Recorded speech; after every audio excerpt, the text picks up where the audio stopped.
Bakit nagkaroon ng malawakang sunog sa Los Angeles? Bago pa man maganap ang sunog na ito, ay naganap muna ang isang Golden Globe Award noong January 6 sa Los Angeles din, at ito ang mga sinabi ng host doon. Cast and crew are leading the way with 11 mentions.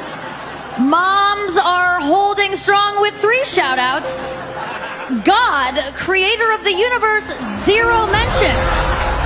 At pagkatapos ngang binanggit ang salitang God is zero mentioned, ay nagtawanan pa ang mga tao doon. Tapos sabay sabi nitong, No surprise in this godless town.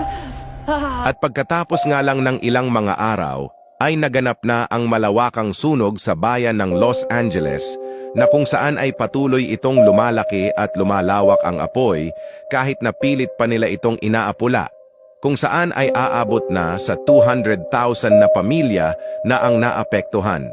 Ano sa tingin ninyo? Nagkataon lang ba ito? O parusa na ito ng Diyos sa kanila dahil ininsulto nila ang Diyos na sinabing wala daw ambag ang Diyos at godless daw ang kanilang lugar? God, creator of the universe, 0 mentions. And Tandaan mo ito, huwag hahamunin ang Diyos dahil baka magsisi ka kung ipaparanas niya ang pighati sa iyo.